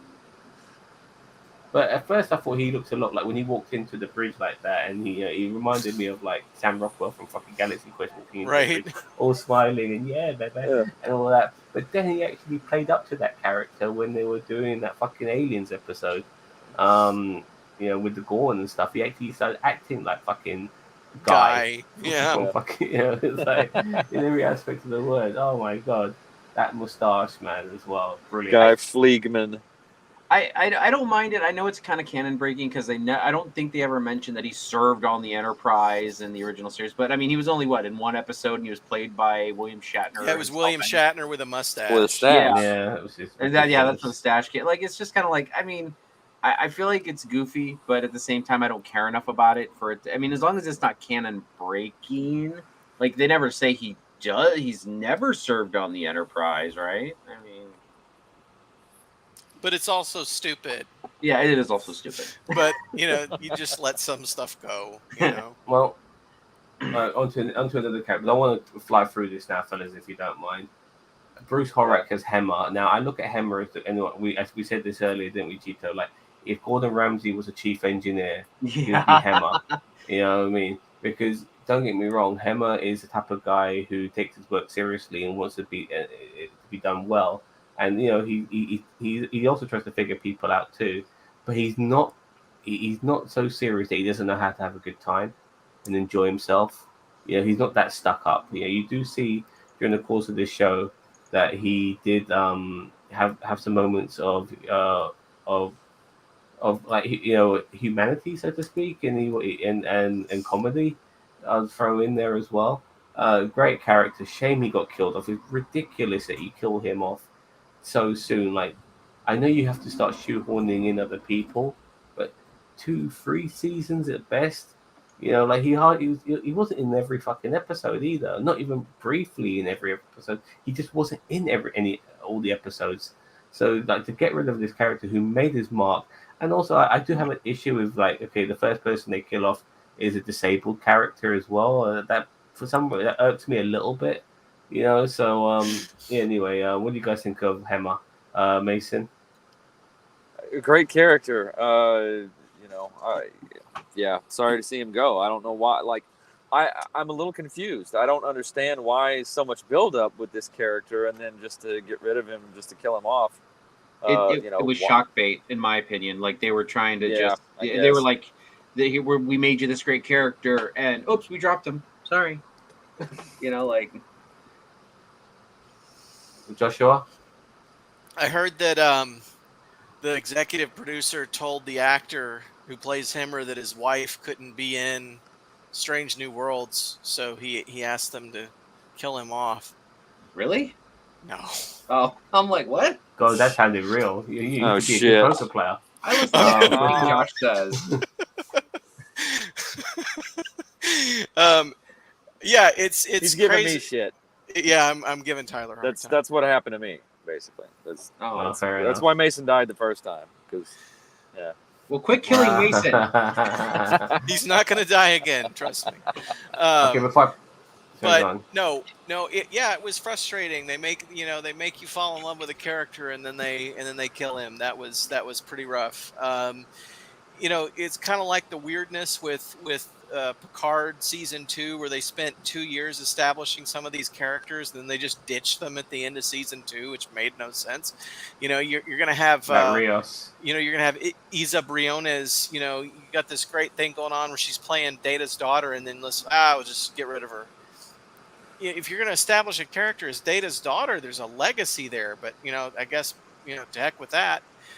So I don't know. I don't know what's going on with him, or other than what the prevailing theory is that they're doing that to bring in their own version of Scotty. Which could have. I was always trying to figure out. I'm not really the TOS guy. I promise you. I know. I get my nerd card revoked all the time, but. Do they ever say in TOS how long Scotty has been serving on the Enterprise? I know he was there, but yeah. So I mean, it's like, why get rid of Hemmer so quickly if you don't like? Scotty can come in as Zam said after 2 or 3 seasons. Any time. Yeah. Yeah, you don't have it's not like they said, oh, Scotty's like, oh, I've been serving on this ship for what is it now? 7 years now. I replaced this blind Enar, Well, actually, all Enar. guys, my phone's about to die. I'm out. Scotty turned Indian. All right. Yeah, I know. I suck at accents, Sam. I can't help it. All right, later, Captain. Okay. See you later, Mason. Okay. Go ahead. Yeah. But yeah, just want to quickly get to comment here from Ray Gunn. Curious as how to Benga not chief medical officer by the time of Kirk mission. I always thought he was chief medical officer. But there might be. Did I miss something? No, Mbenga, no. McCoy was. But wasn't Mbenga in charge of? Wasn't he the chief, the doctor of the Enterprise before McCoy came along? Before, maybe, yeah, I think he was before, but I think I think they're going to explain that in the show somewhere along the line when they introduce Bones. I think it's going to be. I think Mbenga's going to do something, and he's going to lose his chief medical job or whatever, and he's probably just going to be. And he's going to have to be supervised by another chief medical officer. And hey, here comes this really southpaw doctor, Well, look, this is the thing now, because you guys mentioned about how people bring their own characters into they make their own versions of Spock or Kirk. Carl Urban did a likeness of DeForest Kelly, his version of Leonard McCoy to a T. You know what I mean? So he's my favorite out of all the TOS characters that they revamped in Kelvin timeline. Well, he's a world-class Carl actor. Urban's Bones is the best. Yeah, he's as an actor, he's head and shoulders above the entire fucking rest of the cast. So not surprising. I think Anthony Yelchin did a decent job doing Chekhov as well to a degree. But it's just a Russian accent in the days, isn't it? So. Yeah, I mean, not to crap on the guy because he's no longer with us, but it's I was never feeling his Chekhov. I mean, I know he was in other things that he did really good in, but as Chekhov, and I didn't feel it, and I honestly felt like they shouldn't have just thrown Chekhov in there just to have him in there, on the Enterprise's maiden voyage, under with all this stuff going on. I felt like they put him in there just because we're like, well, we have to have Chekhov, and it's like, well, technically you don't because he wasn't really there at the beginning of TOS. So anyway, the long story long. But going back to the point is that when they do finally bring in McCoy, they're going to have a guy who is literally impersonating the DeForest Kelly version of McCoy if they're going to keep to the standards of what Carl Urban did. Because that's part of the character, that he's got the accent, that he's got kind of this point of view that's maybe a little backwards certainly for the 23rd century. Yeah, but I don't think they can lean into it as much as they did in TOS. For sure, yeah. I think I think they scaled it back a lot in the Kelvin movies. Although they did call him a pointy-eared hobgoblin, so. Okay, so look, I want to try and wrap up some of these characters within the next 10-15 minutes. So let's jump straight into Mbenga. What did you think of him, Joshua? So that was another example, from my point of view, of something that was again, discontinuitous with TOS, of course, but works for that show, works for Strange New Worlds, because it's weird why, we saw Mabenga in I think late season 2 of TOS and a little bit in season 3, and it's like, it makes no sense that he would be the CMO before McCoy. And there's a little bit of controversy. I don't know if that's the right word, but before the show was a thing, somebody noticed that Jeffrey Combs, who played Wayoon in Deep Space Nine and a lot plays of other like everybody. He plays everybody. roles, that he's gotten older, and as he's gotten older, he looks a lot like Dr. Boyce did in The Cage. And so and that was like a really good character. There was some good chemistry between Boyce and Pike. And so there was some elements of fandom saying, bring in Jeffrey Combs to play Dr. Boyce, and he would have done a really good job. That's what the fans wanted, but the producers did Mabanga instead, most likely due to a diversity desire, but it is a good portrayal of the character. And they've made the most of the situation, so it does work for this show. Jeffrey Combs is also a guest star actor, in my opinion, is it for Star Trek, and I think they'd rather keep him in recurring roles than which he can come back to now and again than being one of the main cast members. I think that's how you could probably still have him do a cameo as Dr. Boyce, or pull a Vance and do a phone call. Do a phone call scene between, Boyce and Pike. Okay, Cheetah, what do you think of Mbenga? I really liked him. He was the cornerstone of one of my favorite episode of the season, the Illyrian Kingdom. I think he did really well. I do agree. I think it was Captain Mason who said that. I do agree. I'm glad that they wrapped that story up line right then and there. I know back when we did our individual review, Zam, you and Major Rage, who was in our original review, said, I think you guys were a little iffy on that whole thing. And I absolutely love the way they tied that up because, as I said, you want your kids to be happy and outlive you. And, him just giving her over to this so that she can live was kind of like the ultimate. And I mean, it probably killed him, but he did it. And I get the uncertainty and it's an alien and yada, yada, yada. But well, they paid it off with when she came back after 5 seconds. So and I mean, to give him some peace of mind that she's okay, but still, that is weird. Kind of the crutch right there. Is that they did do that, whereas he could have just been wondering for a long time, and then maybe they could have revisited that area of space later, and then she could have revealed herself and been like, "Dad, I'm fine. Like I'm here." Mbenga goes on like an episode where you do like those shore leave episodes where it's like. They're at a star base, but they're close to where this nebula was. So then he takes a shuttle out there. You got Ortegas and some of these other people down on on the pleasure planet down below. Not Ryza probably, but they're doing the whole Vega's doing his fly fishing. Or no, he couldn't if he's out in the nebula. But sorry, I forgot that planet. Yeah.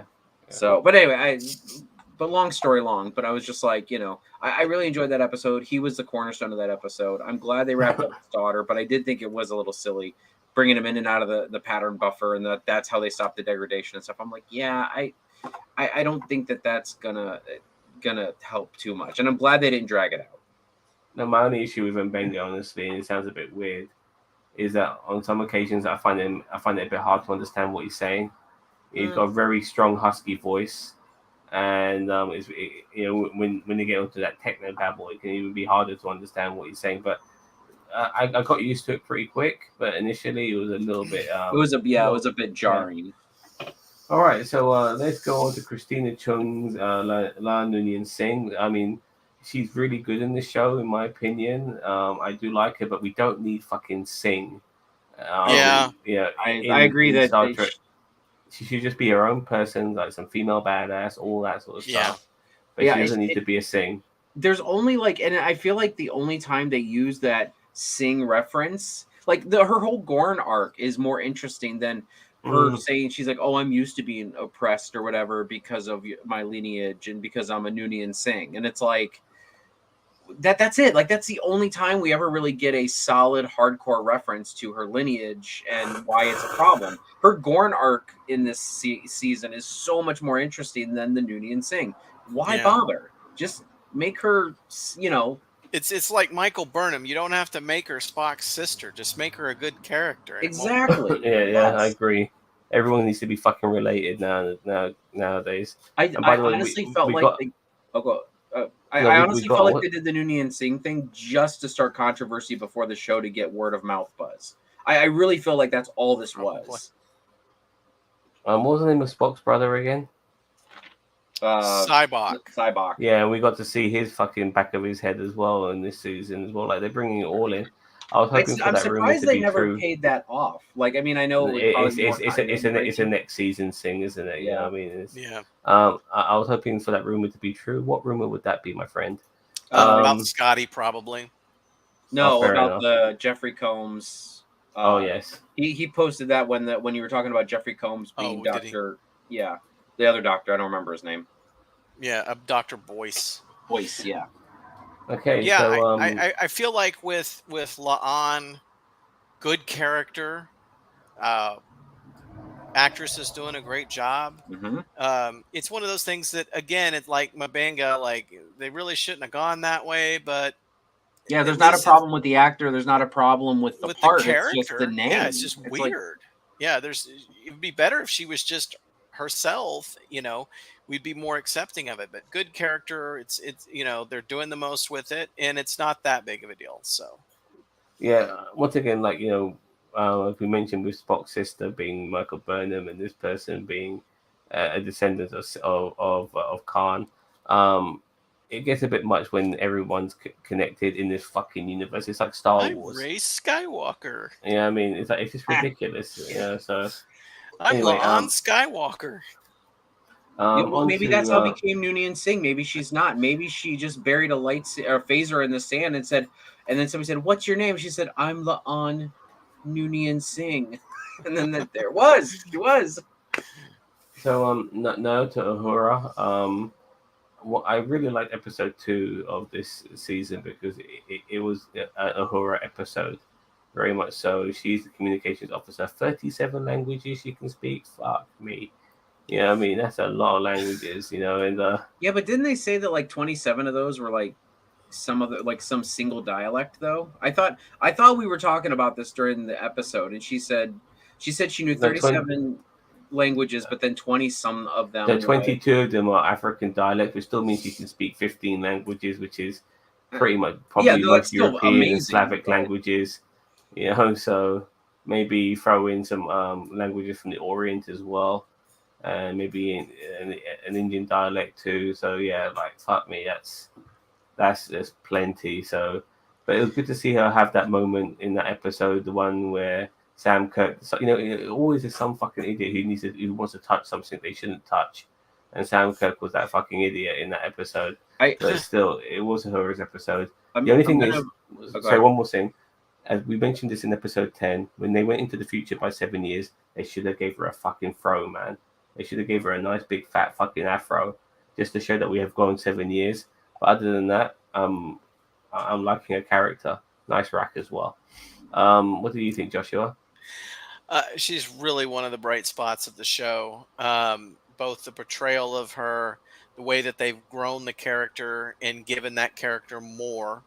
There was a lot of Uhura that was, hailing frequencies open and kind of throwaway in a lot of respects. It was important that she was there, but again, like with Chapel, they've done a really good job of expanding who the character is and giving substance to the character, which is great. I've really liked every moment that she's been on screen. Little funny things like, I'm like the princess and the pea, and when she's having trouble sweeping, and I'm like, I can relate to that. So yeah, I really like everything that they've done with her so far. And sorry, you wanted to say something earlier? It was about Sam Kirk, but I mean, like Sam Kirk's like, I'm gonna pull a Dragon Ball reference out, but Sam Kirk is like the Krillin of of Star Trek. Like, it's just like, if they need someone to beat up really quick, I mean, it's Sam Kirk. I think that's literally what they did. They said, we need somebody to kind of bounce around but doesn't die, so he can't be in a red shirt. And I'm like, well, Sam Kirk was technically a scientist, so let's just put him in a blue shirt and just bounce him around a bit. Anyway, okay, Uhura, great. I loved her. I love the character. I love the actress who played her. I like the way they wrote her. Actually, the second episode wasn't my favorite with her. There's one episode where she's really good, and she's a focal point. It was with La'an, I think. She was like doing her the one which was with Hemmer. Huh? The one with Hemmer where she works with Hemmer. Well, that was in the Gorn episode. Or no, you're right. No. That was you're the right. pirate There's the Hemmer episode, I think. But That she was like the pirate I like episode, yeah. Yeah, but I like a lot. Yeah, the pirate episode. I like when she's like rotating with La'an and when she's rotating with Hemmer. Like they bounced her around with all the characters, but she worked really well with every single character they bounced her around with. So I'm really impressed. Actually, I did like the episode. I forgot to mention my favorite episode. I did like the episode where Una and Singh they basically have fun on the Enterprise because everyone else is going on shore leave, and they make fun and they fuck around with those ensigns. Those ensigns who are doing their own thing. Enterprise bingo. Enterprise bingo. Yeah. Which it's not bingo. It's bingo is when something happens and you mark it off a list. Like this is more like a Enterprise bucket list. Yeah. That you have to do. Like you have to do this list of things. Anyway, go ahead. Okay. Ray Gun Media Production says maybe they're planting more current name recognition of Noonien Singh because they're still going to do the Maya show back. I wish they would just leave it. Just leave it, man. Yeah. Just leave Khan alone, please. Don't do anything. You don't need to muddy the waters at all, unless you're going to like please. go back to the '90s and do like a Khan, like what happened. No, temporal wars. No, just leave it. Eugenics Just wars, leave it. yeah. Eugenics Don't- wars, whatever it's fucking. Don't repaint a masterpiece, Hello, block. Exactly. So, all right. We're down to the final couple of people. We'll go with First Officer Una Chin Riley, played by Rebecca Romaine. I will say this: there were a couple of moments where the angle of her reminded me of Major Barrett. Like she did look like Major Barrett in certain angles. It was kind of remarkable. Her appearance, excellent show. Great First Officer. She kind of reminds me at times of Kelly from Orville sometimes. I like the fact that she's an enhanced being, but it's not who she is in her persona. She just happens to be a tool in her arsenal. The way she picked up Hemmer like a bag of potatoes over her shoulder, and all of that was pretty cool. Great actress. I said earlier, Josh, that I would like to see Rebecca Romaine's Una and Picard's Patrick Stewart's Picard together, and that we have brother and sister of X-Men together again. You know what I mean? Charles Xavier and Mystique back together again. That would be pretty cool if they could do something like Picard that. and Strange New Worlds crossover. Yeah, it can happen. Yes. Anything's possible in Star Trek. I wanted instead of what they gave us, I wanted Picard season 2 to be like flashbacks of Picard's time on the some flashbacks of Picard's time on the Stargazer with James McAvoy playing a young Picard. That's what I was hoping for. And then What about Tom Hardy? Tom Hardy, yeah, that would have been fun. He's too old. He's too old. Apparently, he went into drinking drugs after Nemesis. I Nemesis? like I like the character of Number One. I wish they played a little bit more with the my name is Number One and not said what her name was for a little longer. Especially if you're gonna give her a name like Chen Riley, like that's why she wants to be called Number One. It's like, hey, would you want your name to be Chen? Because it's weird. Like, why would you give her a name like her name is Una Eyeball? It's just it's just strange, like I'm sure sense. there's a reason. I'm sure there's it's maybe to respect a particular person or something along those lines. I really do think that. But yeah, yeah, exactly. Chito, anything to say about Una? I mean, she did good. Rebecca Romaine is always a win in my book. Did we all notice that Strange New World season 1 ended the exact same way that Lower Decks season 2 ended? I mean, I'm just saying they're copying their own craft. I mean, Well, that's her husband. Commander, what's his name from Strange New Lower Decks, Ransom. Oh yeah, That's her husband, yeah. I forgot Jerry about that. O'Connell. So now that Oh shit, Yeah, she's married to Jerry O'Connell. yeah. They ought to Oh, have my a scene goodness. where the Lower Decks captain and in number 1 are in jail together, and then she's still animated, like it makes an animated character next to a live action. Every Like, time, what are you in for? I killed all the pack leads.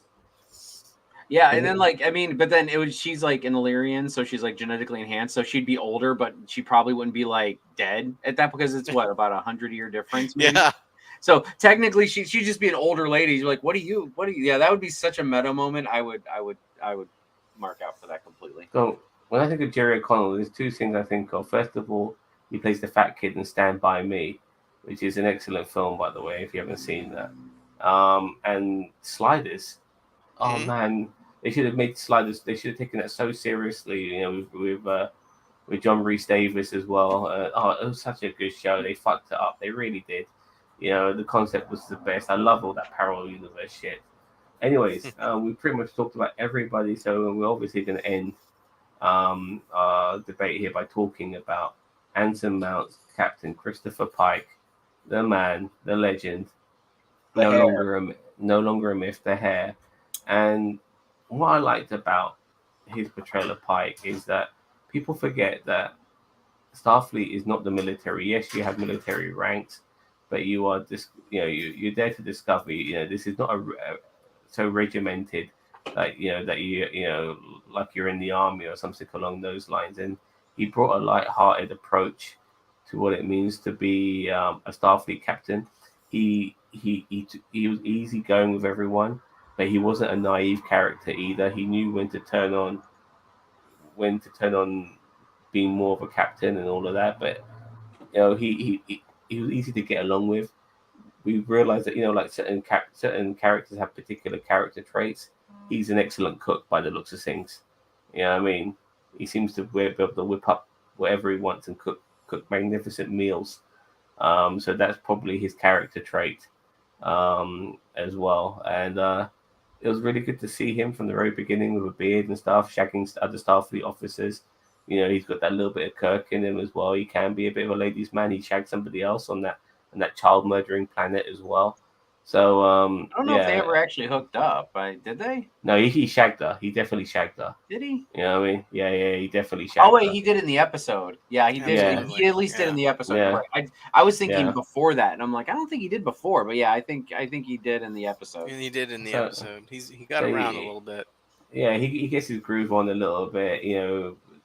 Gets his Kirk on. He gets his Kirk on, but everyone else seems to enjoy his company. He's quite laid back, but as I said earlier, he knows when to take things seriously at the same time. I like his rapport with Spock as well. It's pretty cool. Fantastic debut for this character. I love it. What do you guys think? I'll start with you, Cheetah. I honestly feel I like the rapport between Spock and Pike versus Spock and Kirk. I get it. Spock and Kirk are like, yeah, they're Spike. They're Spirk. They're Kirk and Spock. But at the same time, like I like this fresh take on it. I really enjoy it. I don't know. I never was a fan of Kirk. I didn't like Kirk. So I really enjoy like this kind of little bit more Picard-like captain with Spock. I feel like it's a very good mixture. And I mean, come on, the guy's sitting there in his captain's chair after the whole ship gets invaded and taken over by pirates, and he's sitting there going, "Army hearties, if they come, we'll make them walk the like." What? Like this is so bonkers. Like, but he pulled it off. I mean, the guy's got charm and wit, and just he's a captain and he's stoic. He's like the best of every world, not just the best of both. He's the best of every world of captain. And it's so crazy that we've never had a captain like him before. You know what I mean? I honestly feel like we have never had a captain like this Captain Pike. Like Bruce Greenwood, I think he did a great job as Christopher Pike in the Kelvin universe. one of the light, like one of the shinier moments of with lens flares of that universe, I thought. But like still, like Anson Mount just knocks it out of the park. This is his character. If Bruce Greenwood ever comes back to do Pike in any form, which he probably can't, he's just going to be a shadow of Anson Mount. Like this is the guy right here for me. Yeah. As I said, I mean, Captain Mason is one of my favorite captains in Star Trek, and it's like, and also Captain Sisko, and it's like, I don't know, man, Captain Pike is just working his way up that rung, and he's only in one season, so Yeah. I'm grateful for that. I'm glad you like Mason. I'm rather fond of him too. Well, and not to diverge a little bit, but it's like, but honestly, what I like about Mason is what I also like about Pike. Like, he's got that stoic nature, but he's also a little goofy sometimes, little laid back, and for those of you who don't know, we're talking about actually the Tyler Donovan, who was here with us a little bit earlier. His phone died, but he plays a captain in the Avalon universe, Josh's Star Trek Star Trek fan film universe called Avalon Universe, and they do a great job of meshing all these stoic and funny, and just it's all just, but it's like they took Tyler's performance in your writing and they put it in Strange New Worlds with the Anson Mount face paint, and it's like, like watch Ghost Ship and you cannot tell me that is not like, like Strange New Worlds quality of content right there. Well, thank you. I appreciate that.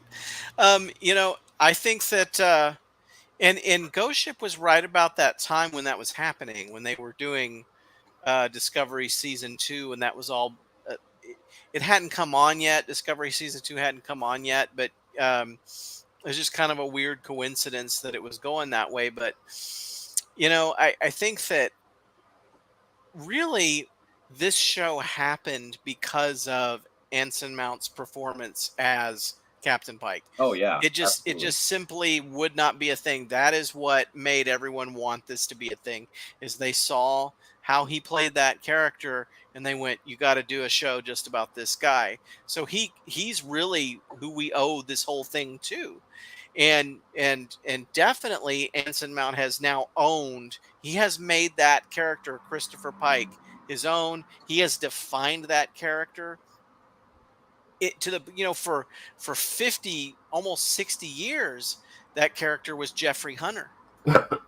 Jeffrey Hunter had played that character, and that's who Christopher Pike was. And then Anson Mount comes in and eclipses that. He turns Jeffrey Hunter into Jean-Viet Bujold, in a way, where you had Jean-Viet Bujold play Janeway for one day and it didn't work out. And they brought Kate Mulgrew in, and Kate Mulgrew defined that character. Anson Mount has now defined who Pike is, and he's taken Pike from being that, I'm sorry, I just can't get used to having a woman on the bridge, to being a character that we all like and want to see more of, the guy who had the right idea at the wrong time to try and negotiate peace with the Romulans. He was Picard before Picard was Picard, just a great character, right amount of humor. I love him. Haircut is weird, but he's so good at what he does. You just kind of ignore his hair after a minute or so. I don't know. I don't think you can ignore that hair. I mean, No. It's like right there. I guess they had to do something with it, I guess. It feels like a ramp, like you want to, like something like a slope. You see ski jumpers go off. It's just, it's quite amazing. Now I want to wrap this up, but I just want to say regarding season 2, and it warms my heart to know that they're already filming that shit. They're already filming season 5 of Discovery as well, which is good to know too. Well, and I hope, not to interrupt you, Zim, but I really hope, one of the points I want to make is that I really hope that Discovery, and I liked the last 2 seasons of Discovery. I liked it. I loved this season of Strange New Worlds. So, like, I want them to take what they've done in the last 2 seasons, and I want them to mesh that into it. Like I've always said about Discovery, I want Discovery to show us the 32nd century. Yeah, not I just agree. like I mean, I know they have the DME and all this and the burn, and they want all these like overarching episodic things, but it's like, show us the 32nd century. Yeah, I agree. it will be the second time that they'll be rebooting the show if they make it episodic. When they rebooted the show by going into the 32nd century, and they'll be rebooting it again by no longer making it serialized. But whatever it takes, sometimes a fresh start, even for an occurring series, is a good thing. So with season 2, one thing for sure, I do think Pike's. It's funny, Pike is suffering PTSD from something that's not happened yet, which is kind of remarkable. It's a new form of PTSD. Or maybe it should be called. So it would be pre-traumatic. Yeah. Stress. Stress disorder. Yeah. So that'll be so to know what he's going through. I don't think he's come to peace with it, but he wasn't going to let obviously Spock take his place for sure, which shows you that he's an honorable man. But other than that, what other sort of serialization parts of this show will we continue with? Will Mbega see his daughter again? Will Spock and Chapel get it on? I mean, number one is probably the biggest serialization thing going on next season. Yeah. How does she get out of that jam? In one episode, that's how. I think that in one episode, I think what'll happen with Spock and Chapel is they'll hook up and then decide it was something they shouldn't have done, and so it'll be kind of a trip to Paul kind of situation there, maybe. And then maybe we'll flash forward many years and see that they got married eventually. So I think we're going to see Scotty next year. I think we're going to see more Kirk. And I think we should get a new chief engineer every season until we get Scotty. It could be like season 1 of Next Generation where they had a new chief engineer in every episode. Or Discovery, every year they have a new captain. Yeah. So that's what I thought. I said new engineer every year until we get Scotty. It's going to be Lieutenant Kirk as well. So you're going to have a couple of brothers working together on the Enterprise.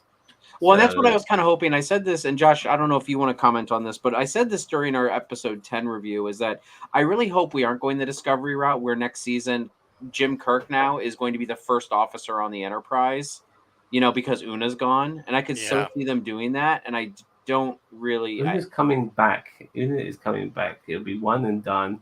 It'll be resolved. They'll give a compassionate speech about it. Doesn't matter that she's a enhanced human being or whatever, she's one of us, and they'll mention the Starfleet record, yada yada yada, bish bash bosh, Bob's your father's brother. They'll fucking bring her back and she'll be number 1 again. Maybe. I just think it'll be resolved very quickly, and they want to keep it episodic at the end of the day. So they don't want to serialize fucking Una being in fucking court and shit. No, I think Una won't be in the first couple episodes. I think, and that's why I think he's gonna ask Kirk to be his first officer, and then we're gonna get a lot of Sam Kirk, Jim Kirk shenanigans, and yada yada yada, so on and so forth. But I digress. I mean, that's kind of what I'm expecting going into the next season. I think it'll still be very episodic, but like the Una thing will be kind of like will kind of be like the future Pike thing, where it's like every couple episodes we revisit it a little bit, and then eventually they will, or maybe more like Mbega's daughter, like every couple episodes we'll kind of revisit it, and then they'll eventually, like maybe halfway through next season, they'll come to the conclusion and then get her out of there, like you said, with the speech and her record, and and they'll just Jean-Luc Picard it together. Rhaegar Media says ahoy Nerdiverse, ahoy to you, mate. And love Ghost Ship 1 and 2. And Jim also says, love all Josh's videos. I watch them over and over and got a playlist and listen to them when I mow my lawns. Yeah, I like listening to stuff when I mow my lawns too, by the way. I put links to your reviews of the films on the Wikipedia page for the films. Oh, wow, reviews. Okay, cool. Thank you very much. On that front, July 28th, we're releasing Needs of the One, which if you've seen me going back and forth between the other computer screen, that's what I'm working on. It's basically done, and it's going to premiere on my birthday on July 28th. And then after that, we're going to do you guys are going to be doing kind of a live reaction as it comes out. And we're going to come in and do some interviews afterwards. So Yeah. look for that. Then on we always have our signature slot on October 31st, Halloween, which is when we originally released Ghost Ship 4 years ago. We're going to release a film called Knights of the Void, which is going to be the big Captain Mason film of the year. And then Tales from the Neutral Zone somewhere in between those two. I like And the then, sound of that. and then That's a great name. hopefully by the end of the year, we're going to do another film. It's an Avalon Universe film that has Vance in it called The Truth Within. So we've got like 4 releases that we're working on having for you before January 1. Man, and you spent 2 hours with us. You are a brave, brave man. Yeah, I had a lot to do Yeah. today, but I needed, well, I sort of got a break, but I was still messing with it, but yeah, it was fun. Yeah, fantastic. I mean, I can't wait to see all the stuff that's coming out. So just to confirm what Josh was saying earlier, that we on his channel, he'll obviously be releasing his new fan film. What's the name again? It's going to be called The Needs of the One on Needs of the July One. 28th. We're going to flip He'll the be- script on a muck Yeah. time a little bit. And we will be reacting to that as it happens live. But then on our YouTube channel, we'll be interviewing Josh as well as anyone else who he can rope up with him who's in that fan film, talking about what went along during the course of that fan film. So keep an eye out for that on NerdTube regarding the interviews of the people within the Avalon universe. Great. Thank you, So guys. no problem, Joshua, Cheeto. Thank you very much for this debate on Strange New Worlds. It's been a juicy one. Tyler, thank you very much as well. And everyone else in the chat, thank you too. And tomorrow we're going to be doing a review and debate on Thor, Love and Thunder. So keep an eye out for that on NerdTube. Take care, everyone. Don't forget to like and subscribe with the greatest YouTube channel you never heard of. Take care. Bye-bye. Bye-bye.